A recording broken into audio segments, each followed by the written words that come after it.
All right, so let's talk a little Cardinals baseball. Cole knows this. At the beginning of the season, I started the Jordan Walker fan club and the president of the Jordan Walker fan club, and it's clearly reasons why that is. I'm pretty sure we all know why I am the president of the Jordan Walker fan club. But they brought him down, had him work on his swing. They wanted him to get more pop on the ball, hit the ball up in the air. But we've seen players in Major League who can hit the ball hard, and they're hitting line drives and ground balls, and they're getting on base. Do you think the Cardinals did the right thing with this guy so early on to try to change his swing? I do not. I don't think what they did to Jordan Walker was fair. And I don't think what they did with Jordan Walker is what they usually do. The Cardinals don't usually fast-track, especially position players. Now, if you have a big starting pitcher and you want to bring him in as a reliever for the first year and then transition to the starting rotation, that makes sense because the guy can still throw 70 innings, contribute in the big leagues. You understand why if it's a position player, you don't want that guy to sit on the bench and play once or twice a week in the big leagues. It's better for his development to be in the minors, be in AAA. So here's the way I look at Jordan Walker. First half of spring training, he was literally the best hitter in all of baseball in the spring.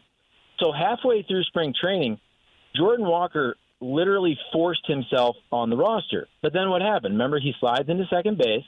He messes up his shoulder just a little bit. I mean, he sat out for a couple of days, comes back, but he wasn't the same hitter after that, just for spring.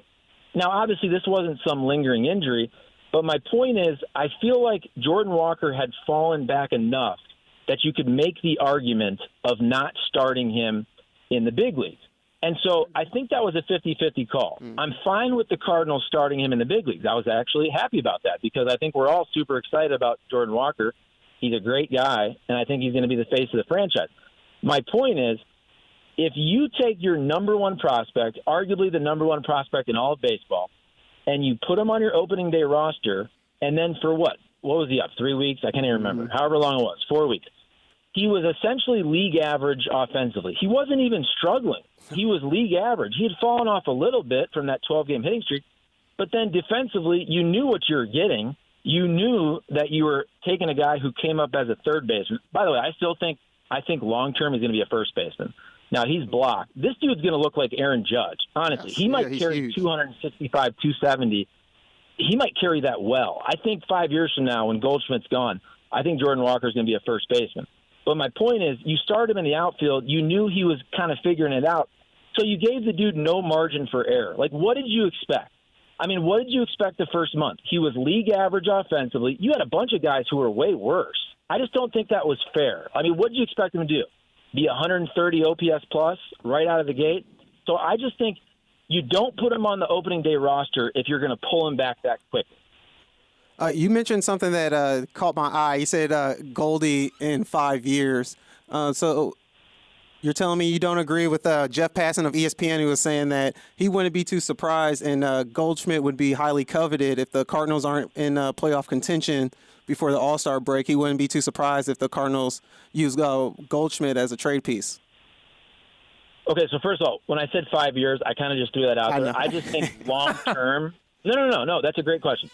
I think long-term – Jordan Walker, he's going to be like a big body, man. I mean, he's an athlete, but he's what, 6'6"? He's going to be 260. I think he's going to be a really good first baseman. He's obviously blocked by two potential Hall of Famers here at his more natural positions, I'd call it. Third base with Arenado, obviously, Goldie at first base. So let's just say 3 years from now, Jordan Walker is a first baseman. That's what I think. Now, to get to your question, now whether it's Goldie, who I don't necessarily think is going to be traded, but let's say your short-term assets in pitching, like a Flaherty or a Jordan Montgomery. I don't think Flaherty is going to be re-signed. Maybe Jordan Montgomery, but if I'm him at this point, I want to hit the market. The Cardinals usually don't win free agent bidding wars in the market. So I would look at it like this. Now, John Mozeliak did that interview with Jim Hayes. I believe it was Memorial Day. And he said, we're not going to be sellers. Then John Mozeliak did that interview with Katie Woo here recently. I'm not going to say he walked that back, but he didn't really basically address it because I don't think the Cardinals or John Mozeliak thought they were going to be in this spot. So I'll answer, this is a long way of saying this. I think if the Cardinals are still about 5 games out at trade deadline, I think it makes sense for them to add. But, man, if it gets to 10 games, if they're 10 games out, that's where, to me, it does probably make sense. Like, it's probably not going to be a special year. You're not going to re-sign a Flaherty. Maybe then, for the first time in forever, the Cardinals actually sell. To me, man, Paul Goldschmidt, just because he's not this legacy Cardinal that came up with the team, but he feels like that guy. He almost feels like the Matt Carpenter type that they give an extension at the end of the career when they shouldn't, more so than the guy they trade away, to me at least. I get more enjoyment asking the fun, off-the-wall questions, but I do have one question about the Cardinals myself. It feels like Cardinals fans are actively rooting for this team to lose because it feels like they think that the only way for them to go forwards and to make deep playoff runs is to then first go backwards and be so bad that the organization is forced to make a bunch of moves and really start to take the next step. Do you think that's a fair take from Cardinals fans? I do see that. I don't disagree with you. I feel a lot of angst when I'm looking at my comment section and all that. I just think baseball is not the same. The whole tanking. If you talk about a Connor Bedard or NBA, who is I can't pronounce his name. Who's the big NBA kid that everybody's talking Wembanyama. about? Right. And I apologize. I should know that. But baseball is not like that. You can't draft a dude who in 1 year changes your whole franchise. Even if you draft a great player, even if it's Bryce Harper, who's fast-tracked, it's still going to be 3 years. You're going to draft a kid out of high school or a kid out of college, and maybe 2-3 years later he can help you in the big leagues. So do you get better draft picks? Yeah. I think it's more about trading assets. But to me, it has not really made sense. You tell me, you guys. I've been here 15 years. I can't think of any trade deadline where it really made sense for the Cardinals to do a sell-off, because every single year they either make the playoffs or they miss the playoffs in the final week of the season. And that's a compliment to the Cardinals. They really haven't been in this spot, which is why, going back to what I said earlier, if they're 10 games out, it probably makes sense for the first time in 15 years or whatever to actually sell. But you guys tell me. So let's look at short-term assets. If you want to bring up Goldschmidt, that's a possibility, I guess. I'd look at Flaherty, Montgomery. I think Tyler O'Neill at this point, change of scenery would be good. He has a year and a half left.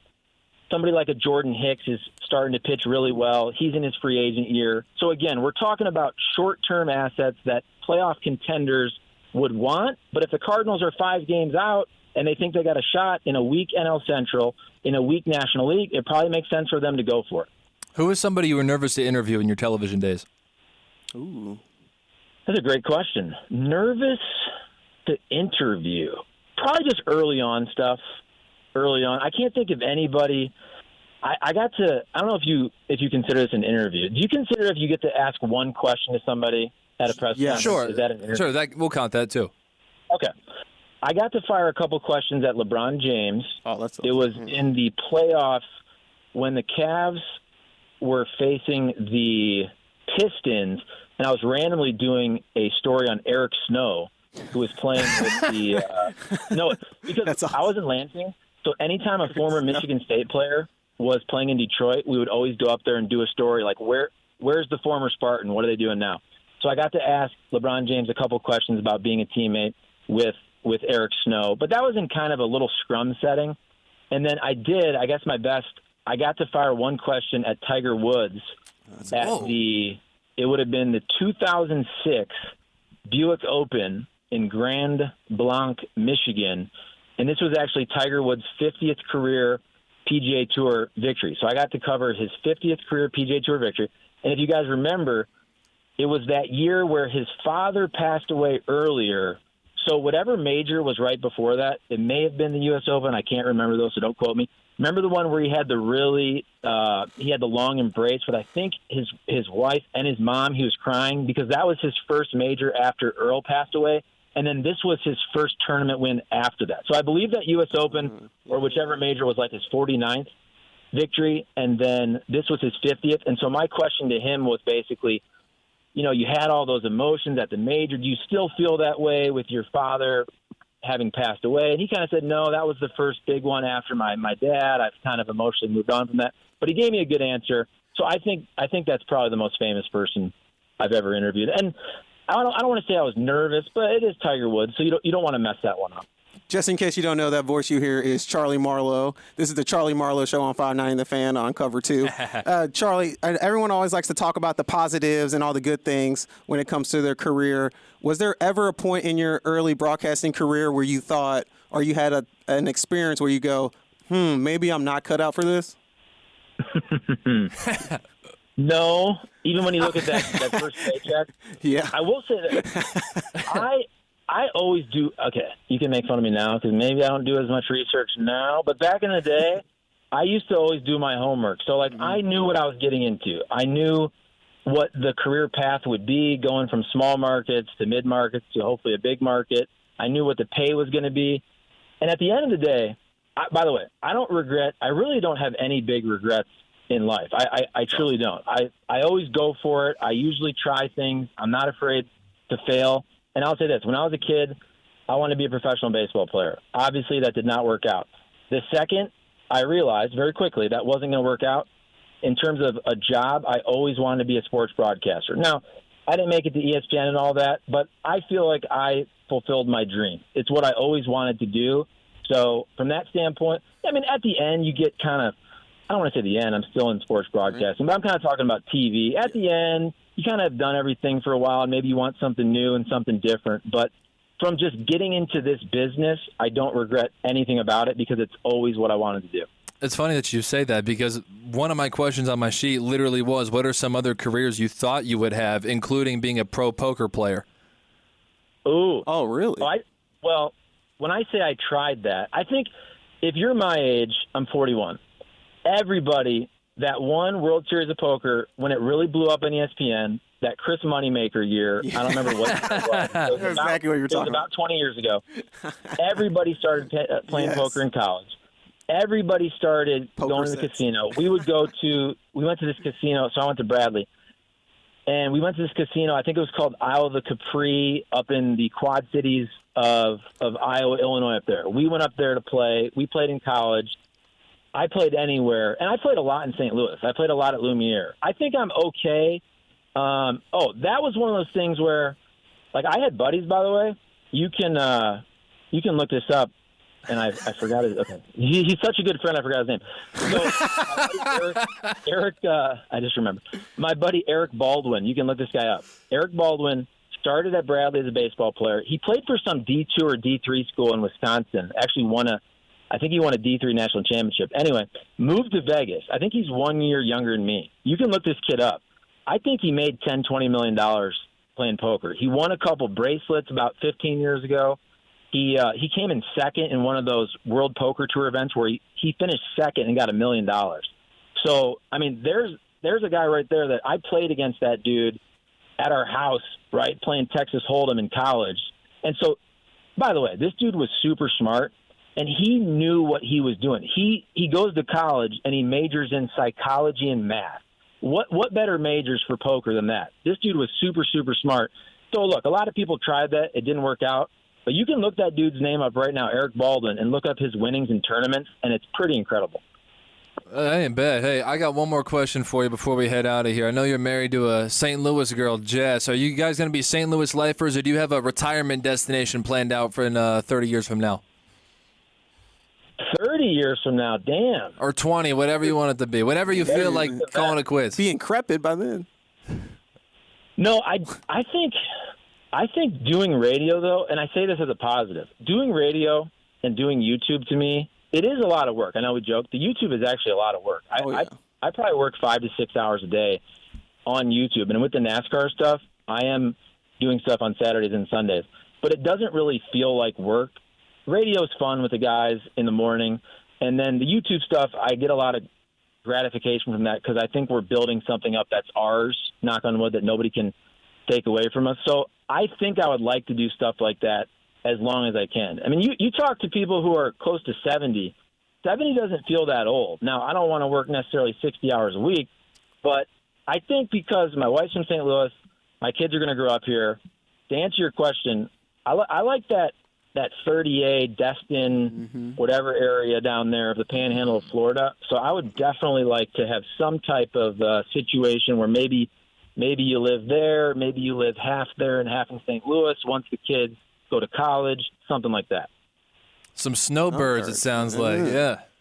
Well, I think the thing is, and I have this little rental property business, and I think we've all now missed the boat because we all should have bought something down there 3 years ago before COVID, and I think the prices are only going to go up. But if you could buy something down there and you could VRBO it for 50 weeks a year, and then you could stay down there a couple weeks a year and then potentially move into that spot once you retire, I think that's a smart play. I do have just a general NBA question, actually. You talk a lot about how when you moved to St. Louis, your NBA fandom kind of got killed. How'd that happen?